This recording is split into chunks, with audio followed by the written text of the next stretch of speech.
Greetings, fellow gorehounds, and welcome back to a Blood Splattered vlog. I'm the Horror Guru. And I'm Count Jackula. And today we're going to talk about Strange Harvest, a horror mockumentary, though mockumentary isn't quite the right word. It's a horror movie done in the style of a true crime documentary, but it's fictional, it's not real, about a serial killer named Mr. Shiny, who's been wreaking havoc in Southern California for a good 20-something years. Yeah, this movie was right up my alley because I watch a lot of true crime. Absolutely. And if you step into this movie at any moment before the climax, you would be absolutely convinced this was a real true crime Absolutely. doc. That is the first thing I want to praise about this movie, which was directed by Stuart Ortiz, by the way. This movie is so realistic and so good at its attention to detail that it feels like a real true crime documentary, almost from start to finish. Yeah. There is points towards the end where it starts to become a little bit more outlandish, and the finale includes some CGI that's very obviously CGI.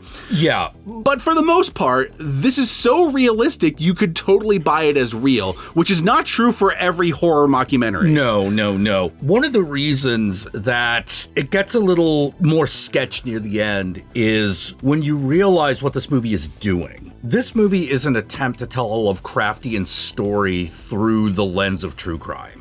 Yes, it is almost like one of those like analog horror lore dumps. Yeah. But like done through a true crime like lens. Yeah. And a lot of H.P. Lovecraft's like stories are written like journals, just translate into, interviews and a true crime doc, and you get the same effect. Because Mr. Shiny, as a serial killer, kills people in these ritualistic ways and seems to take a body part from every victim that he kills. Leaves these very cryptic notes, almost Zodiac killer style. The notes read like the screeds of some like crazy religious person, but the religion is like undetermined. You're not sure who it is or what it is he worships, except for the fact that he constantly references some person or something called Caliban. And the movie primarily interviews two characters who were cops who were like tracking him down. Yeah. There are other people interviewed throughout, but they're kind of like the protagonists of the story, the ones you mainly see. They're there from start to finish. The story, it's basically through their point of view. Yeah. My complaint around this movie is that I wanted it to go crazier in the last act. However, I understand that there's two reasons it didn't. Yeah.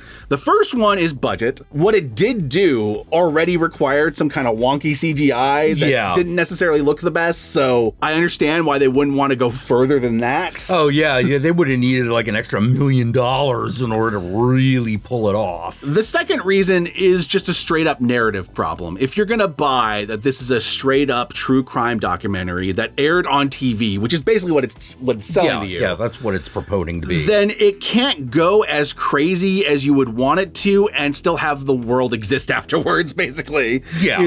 At least the world as we know it to exist afterwards. The tone of the beginning of the documentary would have to be different, but at that point, it wouldn't feel like a real true crime documentary, right? It would feel more fictional. For that reason, I understand why they didn't, but there's a part of me when I was watching the movie that really fucking wanted like Cthulhu to show up or something. Oh, fuck yeah. Like, you wanted like the real shit to happen. Yeah. But at that point, like, you have the last exorcism problem. Yeah. Where you're like, wait, the world ended. Yeah. Like, fucking... Who put this footage together?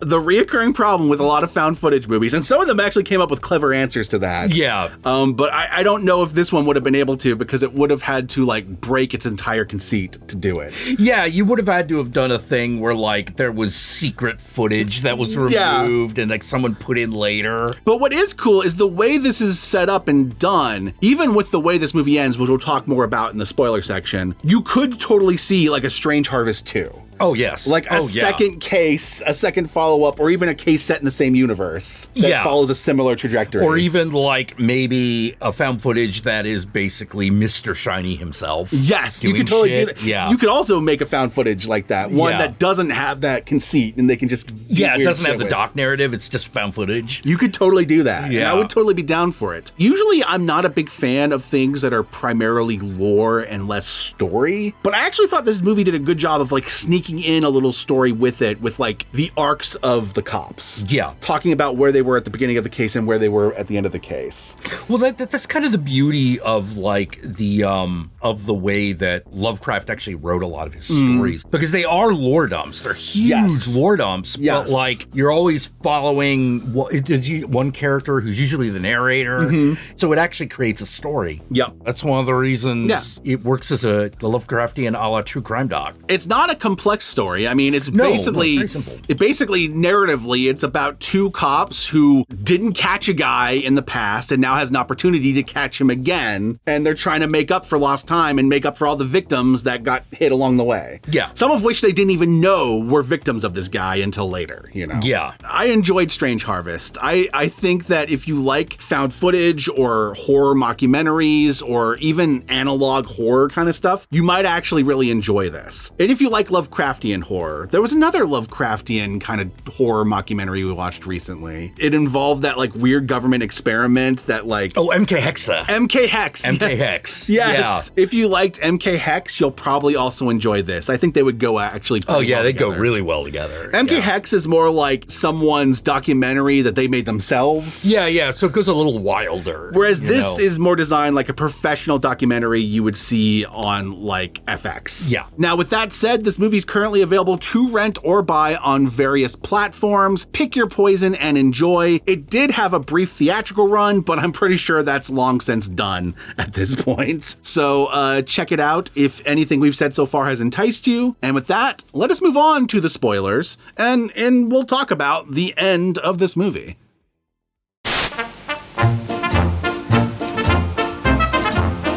So he's summoning a giant leech god. Yeah, if you didn't figure that out from some of the stuff we intimated, he's trying to summon this giant leech creature. And at the end of the movie, the whole thing culminates with him taking all the parts of the victims and all that stuff and performing this ritual out in the woods, using a baby that he stole at one point, which is part of this ritual, in order to summon the creature in the sky. And at the end of the movie, you have these cops that are coming down on him. You have these campers that are in the woods that happen to be like witnesses of what's going on that are also interviewed. There's a huge light show in the sky when this thing is being summoned. But at some point he gets shot before the creature can fully materialize. Yeah.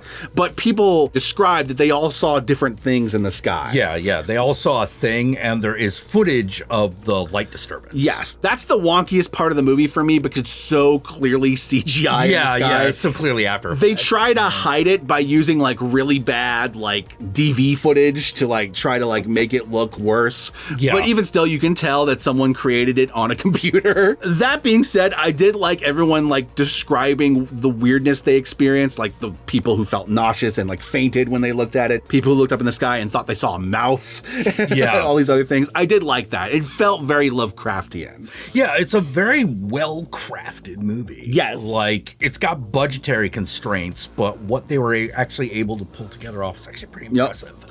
And narratively, the cops finally get their man. He is shot, he is killed, the killing spree is ended, and they save the baby. Yeah. Which is important because there was a lot of children that were lost along the way during this man's killing spree. Yeah. So, like, it was basically like a badge of honor for the cops to finally not let a kid die. I liked where this movie went. Oh, yeah. I wished it went crazier because I really did want to see, like, the actual worm in the sky. Oh, yeah. But I also understand that with their budget, they probably couldn't have pulled that off and made it fully work. And if the worm actually had appeared, then the documentary would have to address the fact that the entirety of like the world has changed now that this fucking creature is known to exist. Yes. So they had to do it in a way where not everyone believes it was real. Otherwise, like, the documentary's tone is weird. Yeah. I mean, I probably would have done it anyway. I know. It would have been amazing, wouldn't it? I feel like I had a similar thing with MK Hex where I really wanted to see like some sort of Lovecraftian creature at the end. Yeah, you wanted it to go like absolute, like it goes wild, but like you wanted to see more. Yes. You know? Again, if the people who made Strange Harvest, Stuart Ortiz or anyone else involved with this, the producer or whatever, if you guys want to make a Strange Harvest 2, I'm totally there. Oh, I would totally watch. My only request is I want Strange Harvest 2 to be just straight up found footage so you can go buck wild at the end. Yeah. That's just personally what I would like to see. Want to see the leech guy? I do. You know? But that being said, this movie is good. Yeah, well, with that being said, it's a good movie. Absolutely. Any final thoughts? No. You can find me here on YouTube where I stream generally every weeknight around 7 p.m. Pacific Standard Time. You should stop by. Love to see you. What about you? Y'all know me. I'm the Horror Guru. You can find me on various social media platforms, but these days I primarily use Blue Sky, so follow me on there. Be sure to like, comment, and subscribe, and don't forget to ring that notification bell so you're notified of my videos immediately upon their upload. And if you'd like to help out either of us more directly, be sure to check out our Patreon pages. And remember, if you decide to go the Patreon route, even $1 a month can go a long way, but we will certainly accept more. Yes, Gomez, we will feed you after we're done recording. Oh, yeah. Oh, no. No. Oh, you're grabbing the cat? No, I'm grabbing the cat. I'm grabbing the cat. We got a cat invasion. Ow. It's a short vlog anyway. Might as well pat it out with a kitty. Pat it out with the cat. He does not want to be here. Oh, hail the kitty god. How dare you? He was a dignified cat over there meowing, and then you undignified him. You're gonna squirm. Okay. All right. Get there. Don't knock my drink over. And if you made it this far into the video, then I want you to comment below, and be sure to comment below using the hashtag Layer of the Skyworm. Use the hashtag Layer of the Skyworm. That way I know. That way Jack knows. That way the whole world knows that this is like the second or third time we've used a Layer of the White Worm reference. Yep. Because we fucking love that movie. We gotta go feed a cat. We gotta go feed a cat who's now messing with the fucking lights. He is messing with the lights. For those of you who don't know, someone actually commented on our videos, are your shadows green? Yeah, we have a green fill light over here to add like a green thing. Little like ambience. Little ambiance. It's our best way to achieve an Argento kind of effect, but we don't have the space to actually move the couch and just blast green on the back like we would like to. Yeah. So we work with what we got. We got green shadows. And with that said, my fellow Gorehounds, peace out, and we'll catch y'all later.